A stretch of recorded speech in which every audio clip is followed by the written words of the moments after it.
Hi, Dolapo. Tell me if you can hear me. Hi, Temilola. Hi, everybody. It's nice to be here. Thank you, Temilola. Okay, you're going to be introducing Dami. Dami is our graphic designer at Ingressive for Good. Hi, Dami. Please introduce yourself. Say hi to our alumni members. Hello, good afternoon. I'm designer at Ingressive. Yeah. Thank you, Dami. We have one of our co-founders on the call, Sean. I think Sean's network is bad, so he dropped off for a bit. Oh, But he'll be here soon. okay. When he joins back, I'll have him introduce himself. Okay. Yeah, so yeah, we are. You have the liberty to ask us any questions, like any questions at all, ranging from job search, stress management, maintaining connections. If there are any designer or aspiring, maybe graphics or brand designer, I don't think anyone should even be aspiring at this point, because you must have, like, you're graduates already, right? Yeah, so if you're looking for tips to to excel in your career, please ask away. This is a safe space for you to, like, ask us. I know a lot of people have been asking us about scholarship, about you have a lot of questions to ask. If you want to know how to position your portfolio, position yourself for the job market. If you've been trying to apply to jobs and you've not been getting callbacks from interview, tell us. We are here to answer your questions. We are here to clarify all your concerns, all your doubts that you might be having. So please don't be shy. Just ask. So yeah. While I wait for you to ask your questions, like, you can signify by raising up your hand, or you can send your questions in the chat box. I'm just going to I'm going to ask Dami. Dami, could you please share with us how you started out in tech? Was design the first thing that you started doing? And how did you start? What has your journey been like, Dami?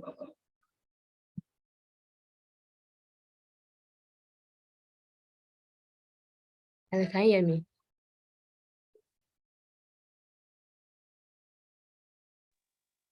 Okay. Can you hear me? Yeah, I can hear you. Thank you. Okay.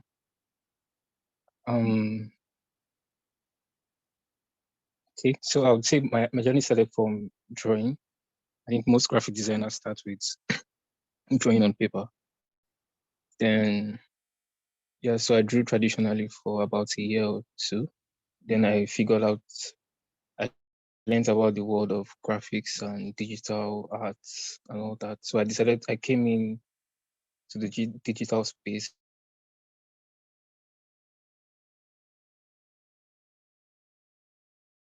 because I wanted to make arts.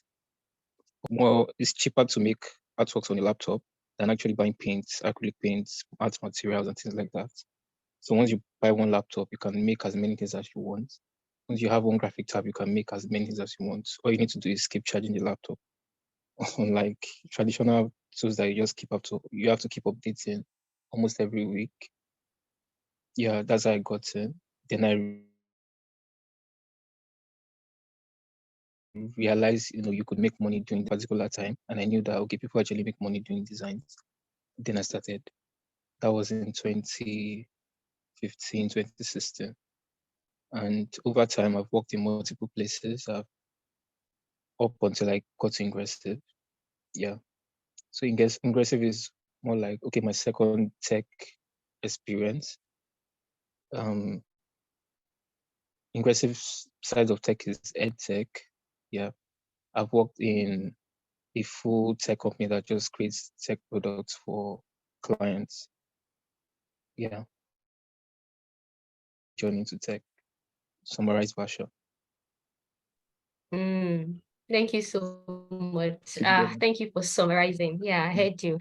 I was hoping how you'd compress your years of experience into few minutes. which you did. Thank you so much for sharing that.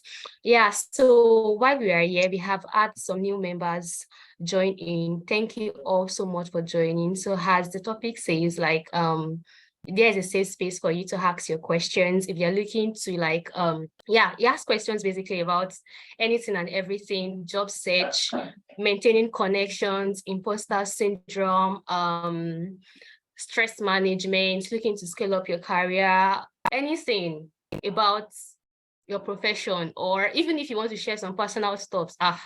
This is a safe space actually to share. So we will provide as much help as we can. So you can ask your questions in the chat box, or you can signify and I'll ask you to unmute yourself and then you ask, right? So thank you, Dami, for sharing your summarized version of your journey.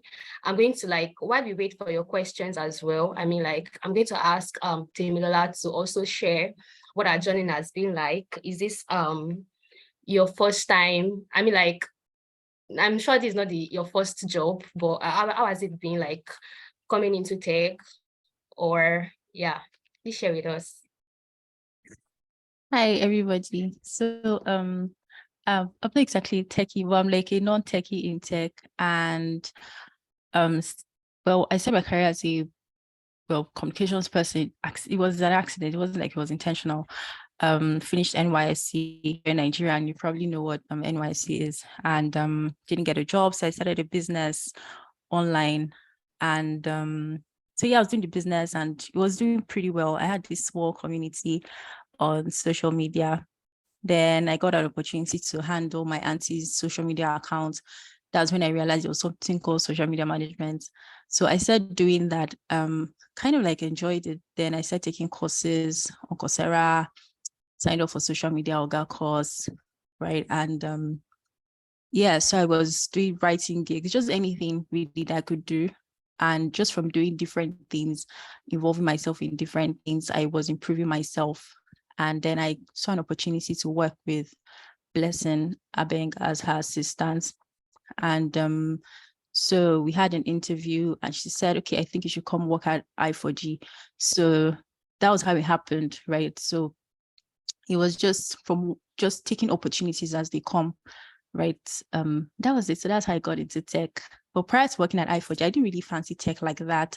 I thought it wasn't for me. I didn't think I had a place in it. But working at I4G and just really seeing the impact that I can make, right, in the lives of other people, and without necessarily having a tech skill in code. But then, digital marketing, social media marketing is a tech skill now. So I found out about that while working at I4G. So yeah, that's my story in a nutshell. Interesting. That's very, very interesting. I was going to digress a bit to talk about no code tech skills, and thank God you eventually said digital marketing is a tech skill. So yeah, it is a tech skill. So that's interesting. Thank you so much for sharing. I can see we have more team members joining, so I'm going to have them introduce themselves. Fauzi, Fauzi is also our comms executive at Ingressive for Good. Please say hi to alumni members and introduce yourself. Hi, Fauzi. Hi, my name is Fauzi. Thank you everybody for joining. My name is Fauzi and I'm the comms executive at Ingressive for Good. Thank you, Fauzi. Thank you for telling us about yourself. Also, we have Shion. Shion just strolled in just now. Oluwaseun Dabiri. Hi, introduce yourself. Shion is our community advocate at Ingressive for Good.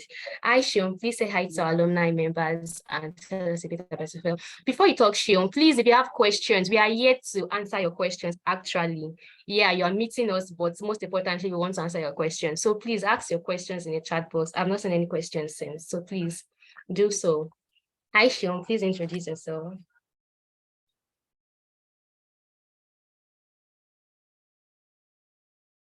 Drapo, we have a question now. Maybe after Shion is done.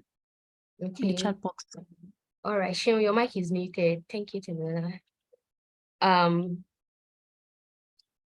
Maybe we should just take this question first. All right. So Nafisa Omar asks, my question is about confidence. It's something I really battled with, and it leads me to self-sabotage. I stop myself from applying for opportunities, and I don't put myself out there because I feel because I feel I'm not competent and I don't have value to give. So I'm not sure I'm reading that right. No, you're not. I Okay. feel shy. I know I'm Okay, I feel confident. shy. I know. I Okay, have sorry. value I to mean, give. I'm so sorry. I was like, that can't be right. Okay, I feel shy. I know I'm competent and have value to give, but I simply can't muster the confidence I need to become successful. Please share me some tips. I don't know. I'm feeling someone reading this. Do anyone want to answer? Fauzi, please share us some tips. Hi. So Nafisa, I am not always the most confident person, to be very honest. I may sound confident sometimes, but I'm not always confident. The first most important question I saw something about you don't apply for opportunities because you feel shy. And I'm wondering, when you send emails, does the person behind the person receiving the email, can they see you? What exactly are you shy about? If there's anything to worry about, what's the word? If there's anything to worry about, when a person is shy, usually I'm maybe stage fright or, just basically meeting somebody up in person, or when the person you're speaking one-on-one with somebody and they just know who they are speaking with. But when you're trying to apply for an opportunity, what's it called now? The content of that email, the content of your application, how solid it is should be your major focus rather than what this person would think about me. Because in the end, you'd never know. If you apply as a top candidate, maybe they would notice some tiny little things that are worthy of. Say, for example, I receive an application from a person who is applying to be a growth marketer, and I see some pretty interesting things, but I also see things that I chuckle about, like, oh, please, no. I'd never point that thing out, especially when this person is my candidate of choice. So I think you should focus on the important things that your application should entail. Focus on, Focus on putting your best work out there, and the shyness will come second. Because there's this thing, I don't know the exact way that it was said, but there's this thing about when the biggest reason that anybody has stage fright, or the biggest reason that anybody is shy, is because they are not prepared.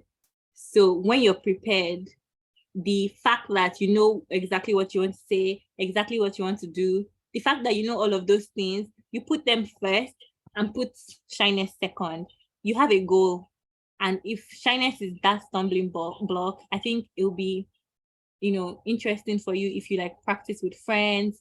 Just speak with people you're more comfortable with at first, and then take the next step to send that email. Because if you don't send it, the shyness is not going to go, it's not going to stop. You are still going to be shy and you still not have sent it. But if you sent it, you can be shy and you'd have sent it anyway. So do it afraid, do it shy, but do it anyway. Oh, that's beautiful. That's so brilliant. Thank you so much, Fauzi. I mean, I feel like that answered the question completely. Yeah. Okay, I never want to speak. I actually want everyone on the team to introduce themselves, because I think we have everybody now. So I think, Anifa, you can introduce yourself and make your contribution.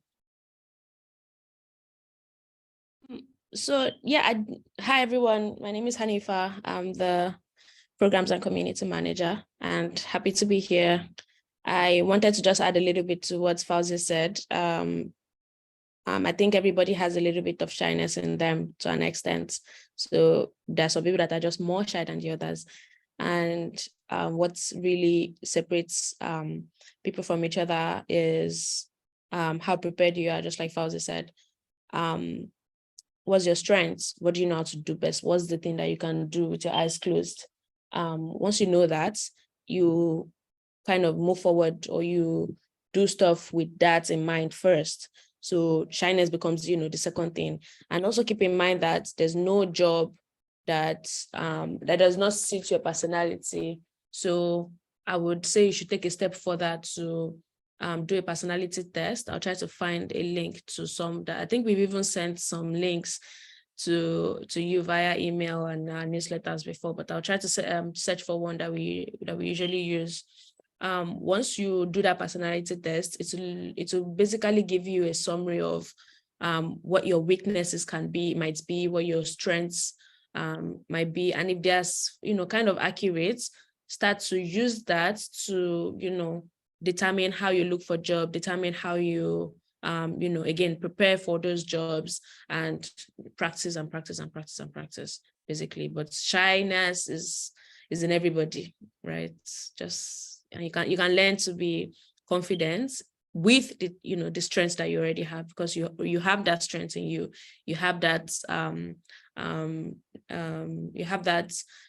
what's the word? You have your knowledge, you have what you're really good at. So focus on that, and then build from there. Thank you so much. Thank you. Yeah. Dami wants to contribute as well. Dami, please go ahead. Still has questions though, you guys, please ask your questions. Look at the gems that our team members are pouring. Dami, please go ahead. Okay.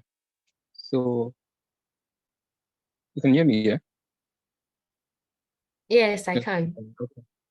All right. So about being shy, something just came to mind now. When we were younger and in secondary school, primary school, there's this thing where you do stupid things that you never even thought you could do when you're around your friends. You just walk into places, you do some things that you normally would do because you are just in the association of your friends. So for shy people, there's a thing when you go to like a conference, you go to like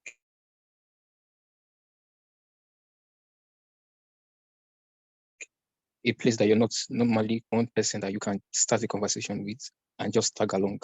They call us gumbody. So you gumbody with one person and you just do everything with that single person. So it applies also in career. If it's worked in primary school, it could also work in your adult life. Just find one person that is equal looking for the same opportunities as you are. I think that's the point of being in the alumni community. I'm sure there are at least 10, 20 people that are also like you, looking for opportunities, but can't find them, can't seem to make sense of everything. Look for them, join just one person or two people, and you guys do your things together, apply for the same roles, go to the same place, learn together, study together, the way you had study groups while you were in your training. Just do things together, and it's a big confidence boost. The days that you don't have the strength or courage to do something, the other person will make up for it. And you just be stupid together. Just do things together the way you did when you were younger. Just one person and try out, then you can face the world together. And onto the point where you no longer need that support. Then you can stand on your own. Yeah, so just find a way, just find people that you can just leech on and just take some of their confidence with you. You get? Thank you so much, Dami. Thank you so much. I'm going to jump in a little bit. Like you can, on the alumni group, for instance, you can just say that, hello, I'm looking for opportunity, but I'm too shy to do this and that. And you're looking for somebody to be like an accountability partner, or like you said, someone that can help you, or that you guys can work together. I'm sure you're going to get at least one DM, or at least someone is going to react to your message, and you can just hook up with such person and grow together. So I think that's a very good step that you might want to start taking. Yeah, so we have a few hands raised. We have from Sean. Sean is co-founder at Aggressive for Good. I'm going to have Sean introduce himself now and make his contribution. He was here earlier and I called on him, but I think he left because of his network. Hi, Sean. Hey, how are you, everybody? You can hear me, right? Yes, bright and clear. Okay, great. Apologies about the drop off earlier. I'm really glad to be here. Really glad to see everybody's on. So as far as being shy, I missed part of the question, but I think that I'm hearing what everybody's saying. And I just want everybody to kind of look at a couple of things, because I probably am still a socially awkward person. I probably am still a little bit of a shy person at times. But what I started to learn, or what I started to look at, is there's a lot of internal work that you can do on yourself. If you start looking at the smartphones and the computers, and even the internet, these things were designed to replicate what the brain does. And what I mean by that is, just like you can program a computer, you can start programming yourself. There are just little things that you can do to kind of help build and create the type of person you want to be, the type of personality that you want to have, and all these different things. Some people say things like fake it till you make it.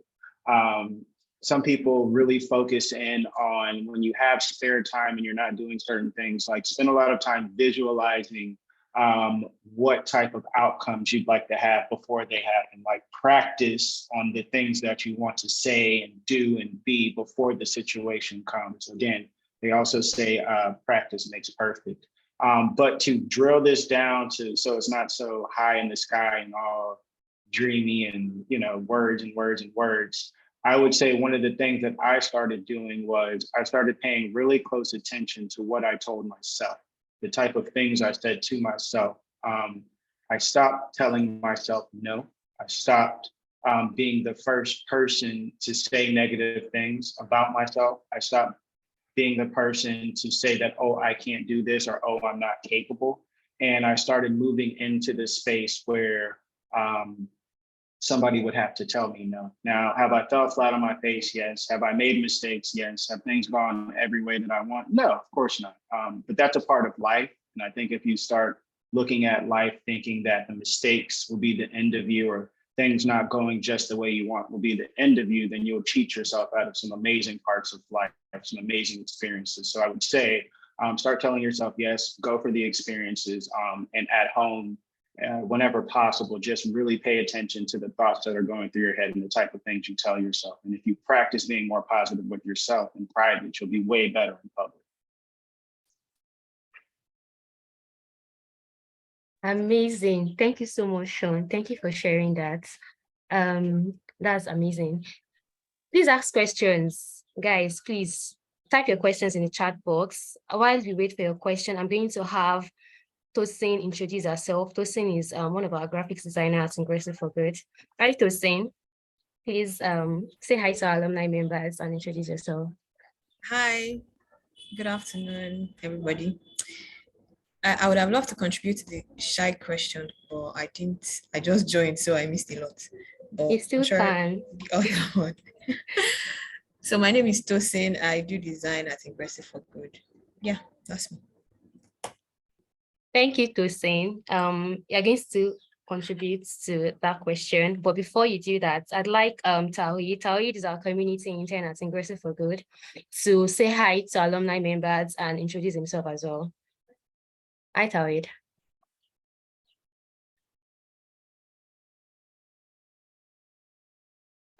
Your mic is muted if you're speaking.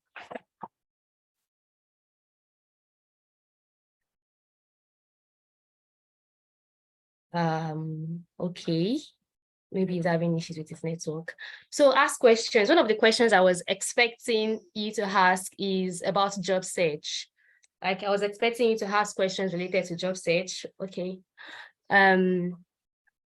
Okay, someone asking, so there's a question. Okay, there, hello all, thank you. Okay, said he can't unmute his mic. All right. Muideen Mwazo asked, hello all, thank you for the wonderful job you're doing. We are really grateful. My two questions will be, One, what advice would you give someone who is trying to master a skill he learned, such as data analysts? Two, how to go about freelance job search? Yeah, what advice would you give someone who is trying to master a skill he learned, such as data analysts? Let me go with the first question first.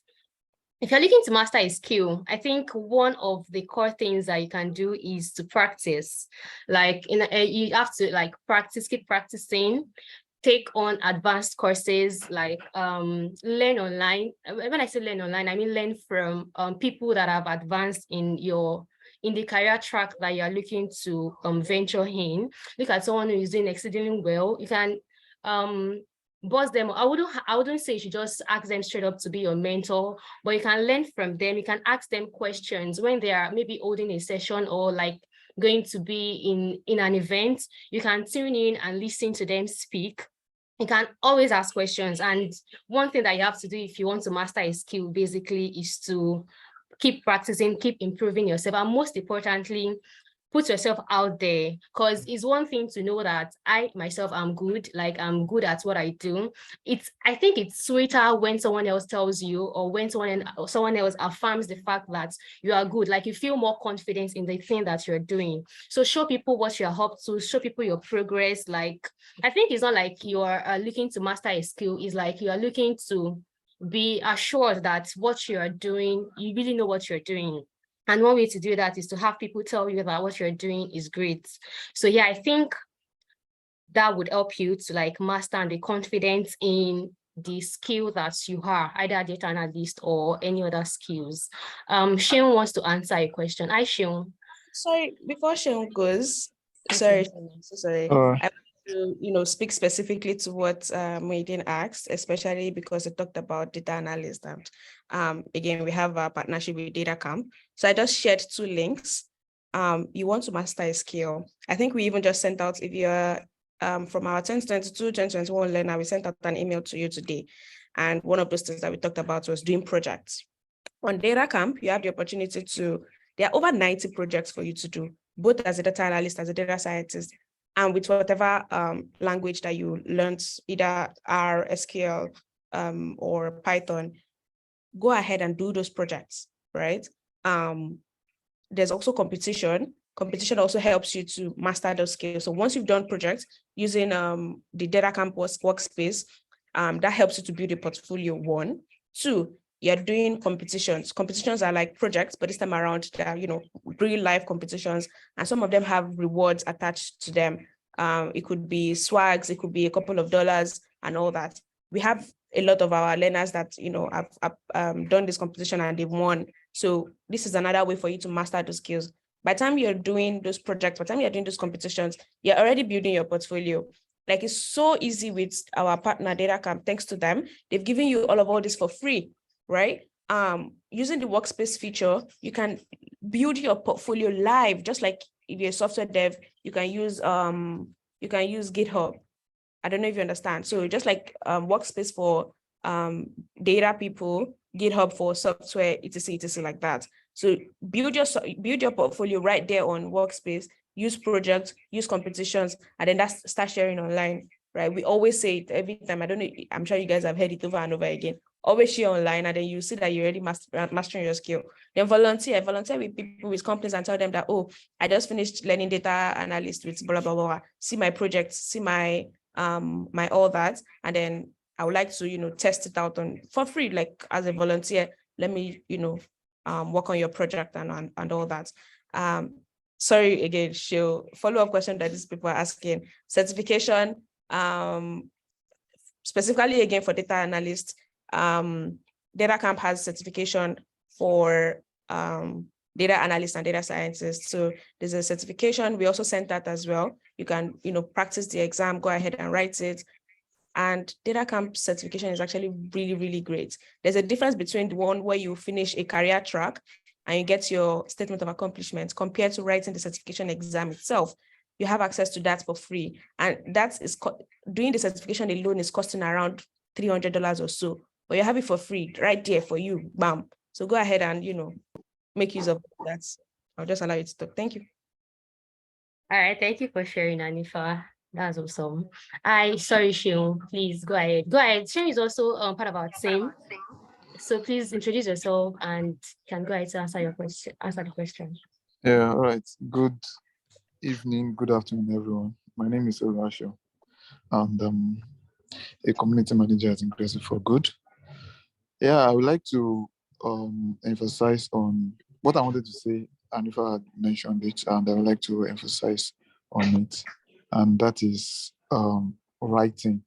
There is a concept that I have used over the year, which is you are never good at anything you are learning until you can put it in writing.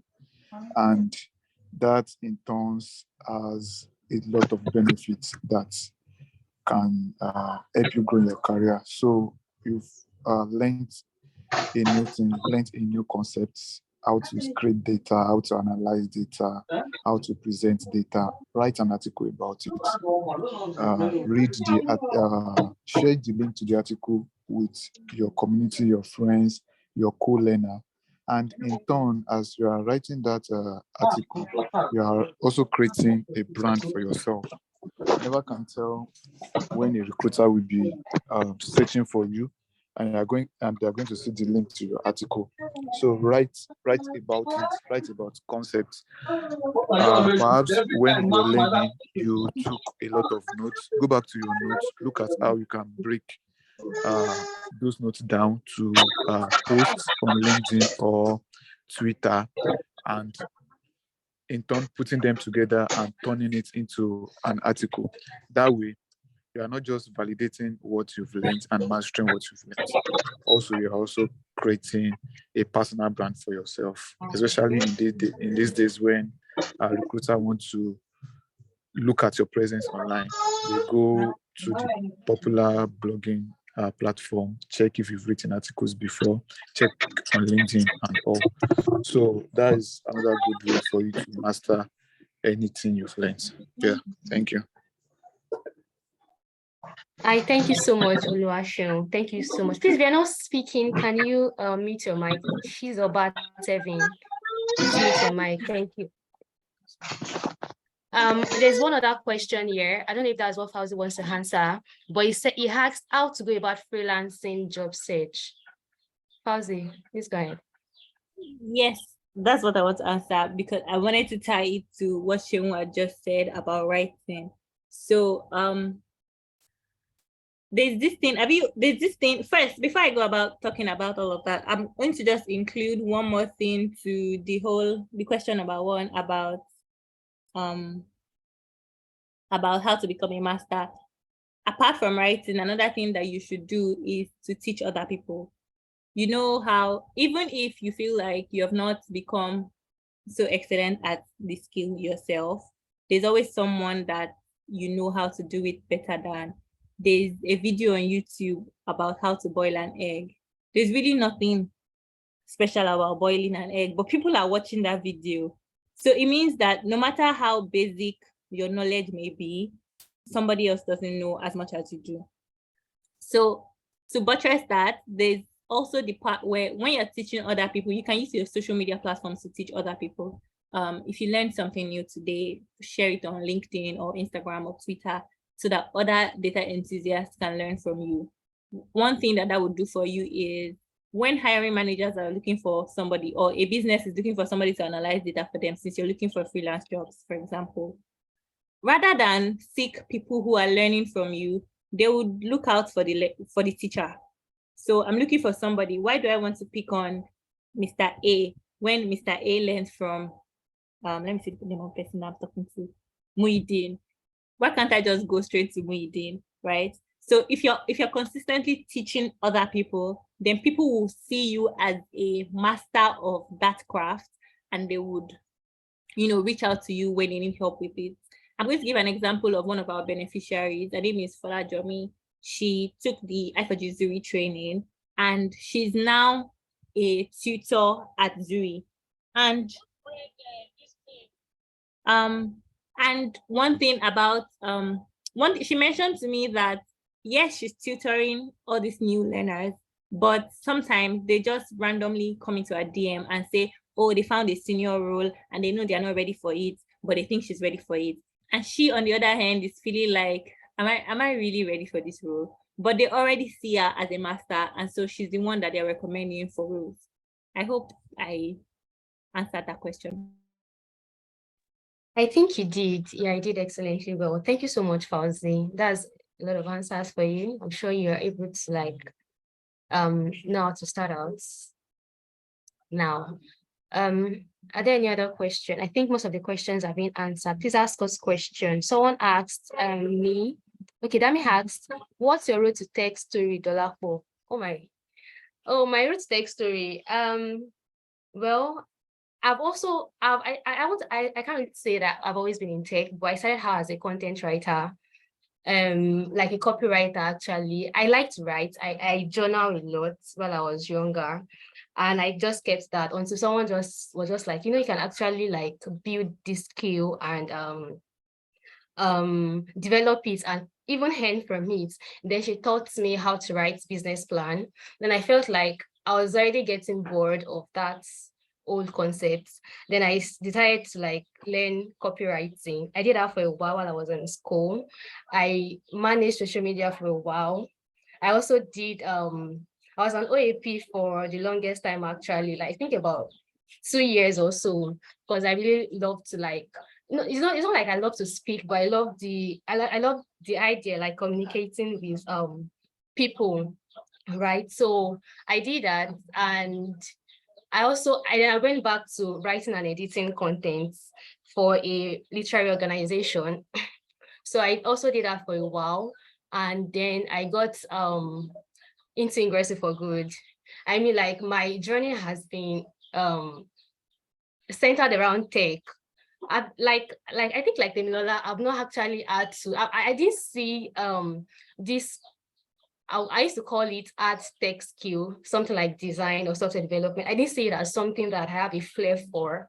It wasn't something that I was very, very interested in. Although recently I caught myself, maybe because I interact a lot with people that are doing tech now. I caught myself thinking, I think I want to learn design or software development. But then again, if I look deep down, I know for a fact that I don't think it's something that I would enjoy on the long run, right? So then now I'm doing program management, and along the line, I learned career arcs, like career coaching, how to like everything around career building, right? And that's just something that I think I like, something that they will tell you something like keep it, is it on your left hand or something like that, so that it doesn't go. Like no matter how much I try to run from that, it's not just about editing CVs, resumes, or LinkedIn optimization for me now. I even catch myself doing like asking questions like, why are you doing this? Do you think you can do this better? And just coaching basically. So when you ask me like, what am I doing? I will say program management, but I know like by the side, like at the back of my mind, I also do career coaching. I don't really know how to like, like for someone like that is like a graphic designer, for instance, can say, okay, I'm doing graphics design, and I encapsulate like everything design or whatnot. I'm just like, I do program management, but I also do career coaching. They kind of like before now, they do not sync, but with Ingressive for Good, right, they began to sync. I began to see that even though I'm not a code tech girl, I'm like contributing to the tech ecosystem, basically. So yeah, that's my journey. I'm here, program associate at Ingressive for Good. And yeah, that's just it. That's my journey. Yeah, so thank you, everybody. Let me see if we have more questions. No other question. Who would like to ask question? I want to call someone random. Rocky Batsu, you've joined from the beginning of this, since we started, basically, right? So I want you to ask a question. I know like you have a question, so please ask away. You can unmute your mic and speak. Hi, Rocky Batsu. I'm going to pick on somebody else next. Hi, good evening, everyone. Hi, good evening. How are you doing? I'm fine. Actually, I don't have any question, but the session has been so insightful so far, so I've just sit back and listen and learn. Well, interesting. Happy learning then. But I'm sure you have a question, but maybe later you ask. So who else wants to ask a question? If you have a question, just raise your hand and I'll call you to ask. Or if you're shy to speak, you can chat you can drop your questions in the chat box. So while we are waiting for your question, I'd like Tawhid. Tawhid is our community associate to introduce himself. Tawhid, are you able to unmute your mic now?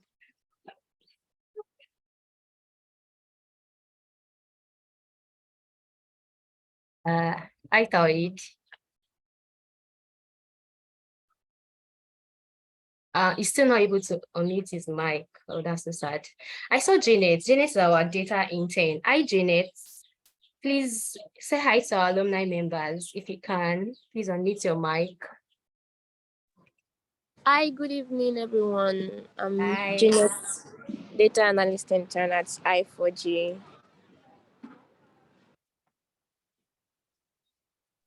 Hi, thank you so much for introducing yourself. Janet. I think that's about everybody we have on the call. Okay, there's a question. I have a question, but I'm in traffic, no problem. I want to ask, what's the magic of cold emailing? What are the aspects of the process and what can one expect after sending the email? Thank you. Okay, there's a hand up. Infinix or softly. I don't know. Okay, I'm going to take your question next. You have your hand up, but Sean wants to answer. Hi, Sean. Please go ahead. Yes, I've spent a lot of time back in the day doing cold emailing. When you ask what's the magic, I don't understand what you mean by what's the magic. But I would say, what are the aspects?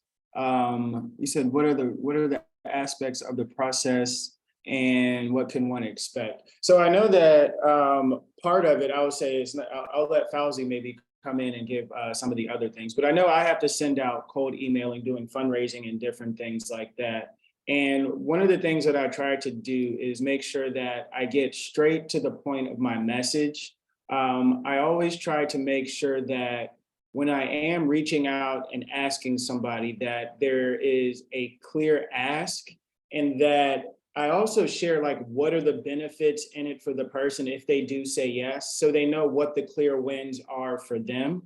And one of the tactics or one of the process parts that I've heard people using and that I've tried in different ways is also using like A/B testing. So sometimes you don't quite know what it is that's going to work. So sometimes creating multiple versions and seeing which one of the things that you're sending is going to get traction, or which one is more likely to get a response. So that kind of gives you an idea. You can try the same thing across different platforms as well. If you're sending out certain things via email, if you're sending it out on different social media networks and different things like that, and just seeing kind of where your people are, where the type of people that would respond to your message reside. So that would be, I guess, some of the things that we employ. Yeah, thank you so much, Sean. Yeah, you answered brilliantly. I just want to add, when you're cold emailing, you want to as well be very interesting. By interesting, I mean like make your email, like Sean said, you have to like apply or send an email to someone that is within like that you know that would most likely respond, and that it depends on the content of your email. Let's say, for instance, you're looking to apply for a job. Maybe they didn't put a job advert online, but you want to work in a company, you want to get into a company.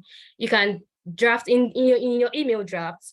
You want to tell your story. You want to tell them why they should like bring you on board. You want to tell them why you'll be of immense value to them, right? So it's not just like sending a random email to a random company. You must have done your research about the company. Like, just be very, very interesting in the content of your email, such that even if they are not looking to hire for that position at the moment, you can be interesting enough to land an interview. And I mean, like, that's the goal. When you land an interview, then you even get more interesting during your interview and they just want to have you. When I first got the content writing job, I was not looking like, it's not like I was looking for that job, but someone told me like I could write.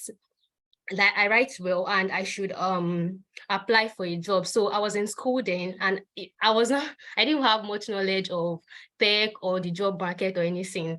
I just walked into the company, like, and I just told the lady that I want to, like, I can write. I showed her some of my articles and I'd like to like work for them, like just try my hand. Like I want to learn more while providing value. Of course, I was more like more detailed than I am now, but I just gave in my best. Like I gave my best shots. And it's not like I don't know if they were looking for, because I was an intern, right? I didn't know if they were actually looking for a content writer, but I was convincing enough to be hired. And they didn't even look at the fact that I was a student. They just wanted me. They were like, you sound really interesting. And maybe you could see what you can do in the next 1 or 2 months. And I stayed in a company for like, till I graduated. It was when I was writing my final year projects that I actually left, right? So like, although that was not an email, but it's like putting myself out and be convincing. And that's the whole concept of code emailing. Once you see something somewhere that you'd like to work, or someone that you'd like to talk to, maybe for even mentorship purpose, be very interesting in the content of your email, be authentic, be authentic, and be very interesting. Basically, it's just like the whole concept of cover letter writing. You have to tell your story right, tell it interestingly. Yeah, that's what I'd like to add. Thank you so much.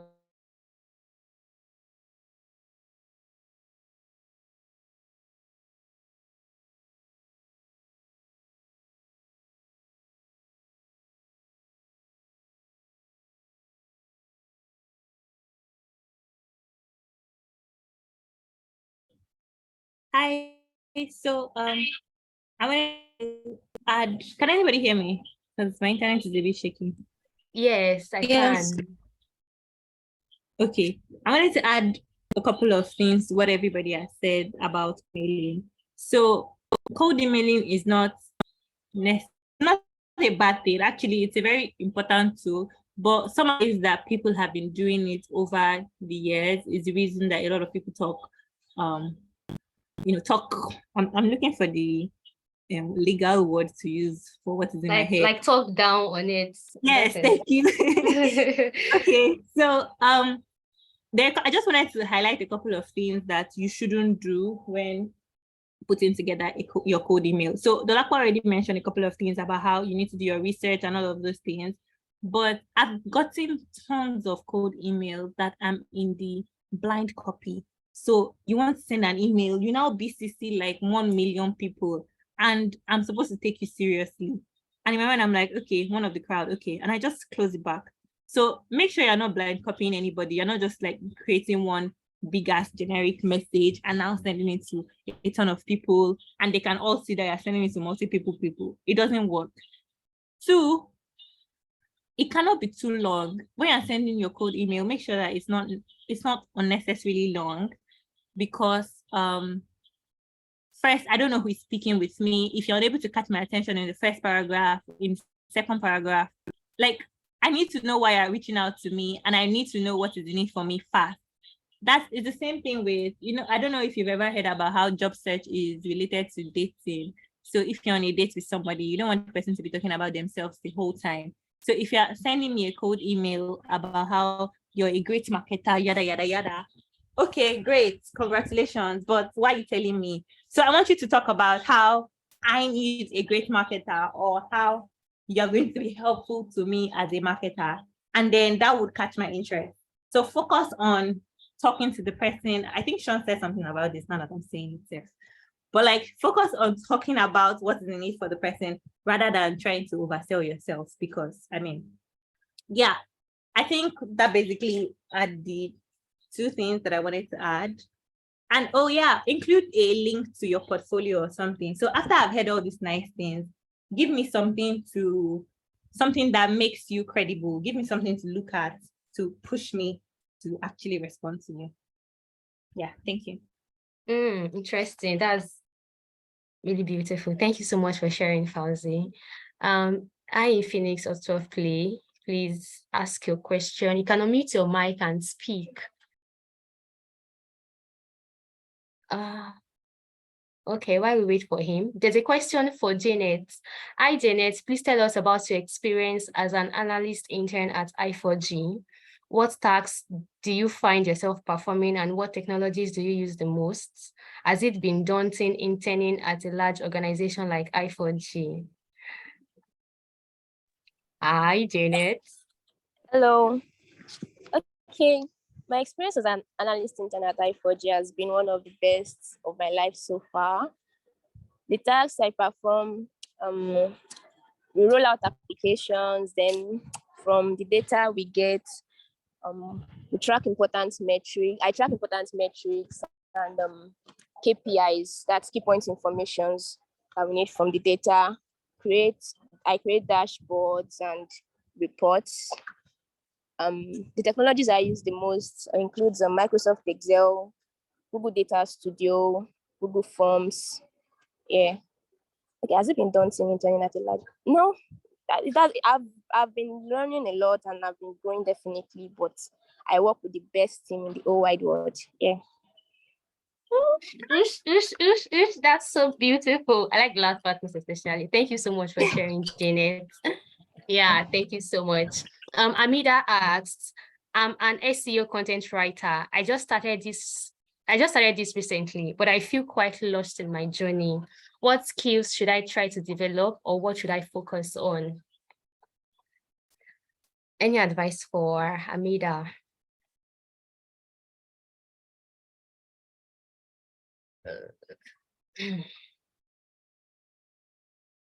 Hi, Temilola. Hi, Amida. Alright. So I think one thing that you can do is this is a tip I got from, I can't remember who, but just like go on the internet, like on Google and search what makes an excellent SEO writer, right? And you see a list of, skills that will come up, right? Maybe like good communication skills, oral and written. Maybe you could see something like time management, I don't know, research skills and things like that. And then you could, that would give you like an idea of the skills that you need to be excellent at your job. Then, like Fauzi said, you can learn pretty much anything on the internet these days. So go on YouTube, go on Coursera, right? And, watch videos, take courses that would help you to develop those skills, right? Don't feel like, maybe like, this particular thing is not my strong points, right? Just learn it. Anything, you can learn anything. There's something that I always remind myself of, and it's that every expert was a rookie, at some points, right? Nobody was born with all the knowledge that they have, right? So just, you can find out the skills that are there. If there are also any SEO writers, I'm sure they are, you can check them out, maybe like on LinkedIn, Twitter, right? And go through, read the posts that they share about their work, right? And see what you can learn from them.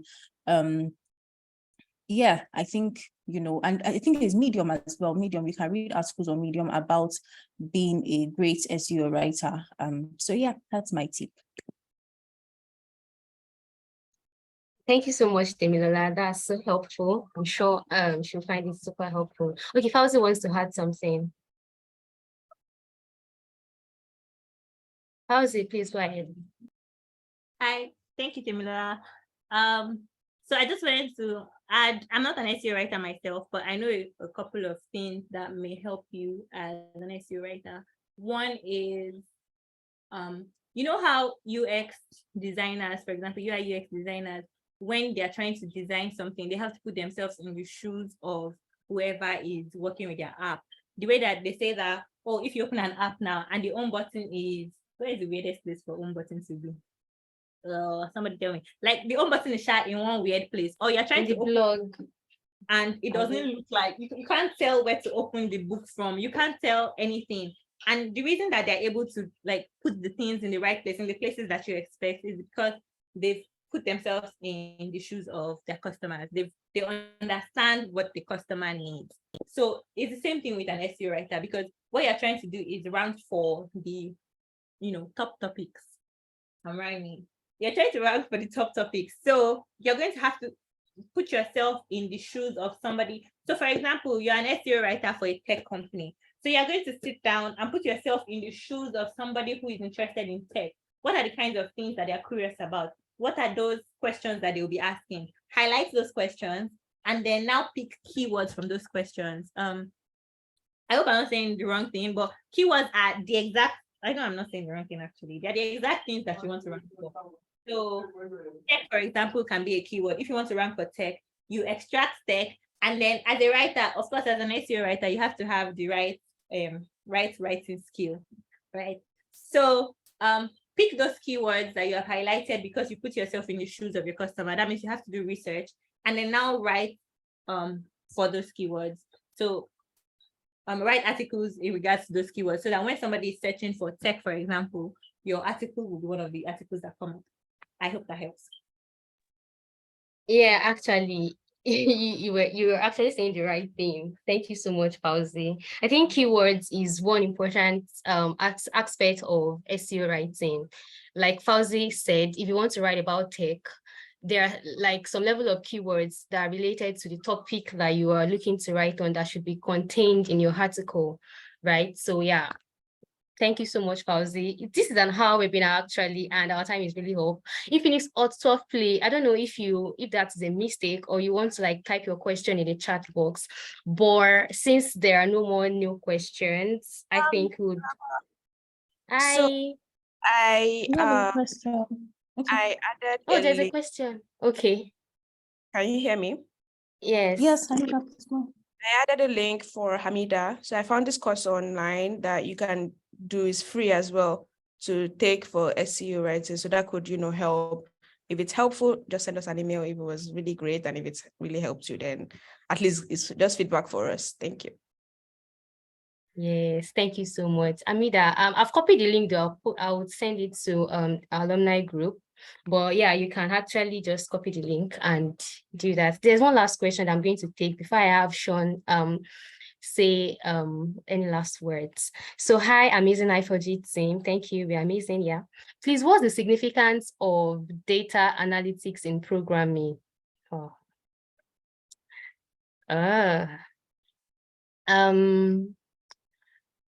Yeah, I'm also yeah. I was looking for a software engineer.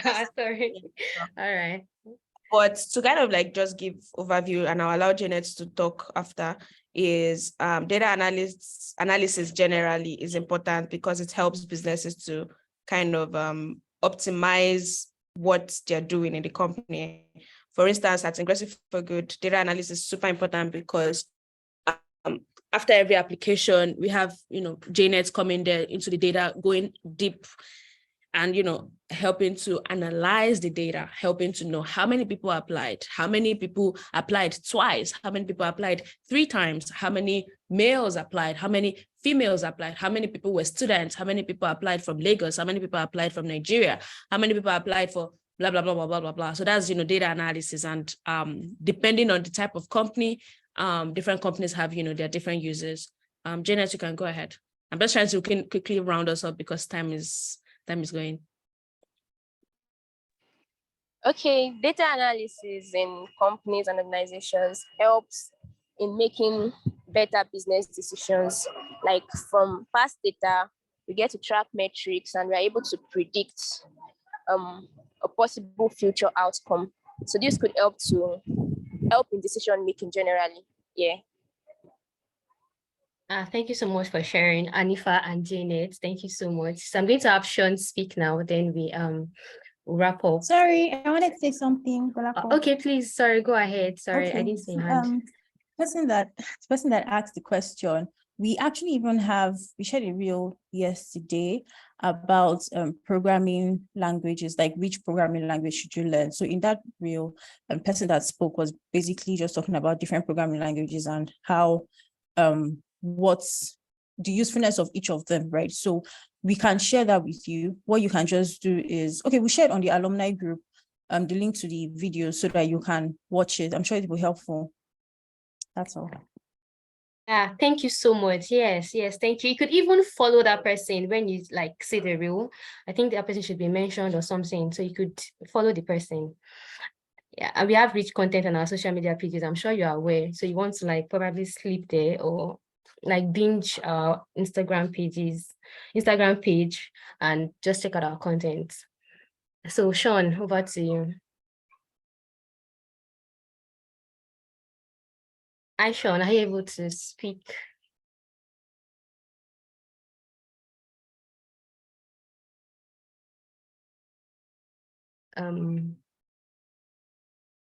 Okay, I think we'll just have Anifa wrap up then.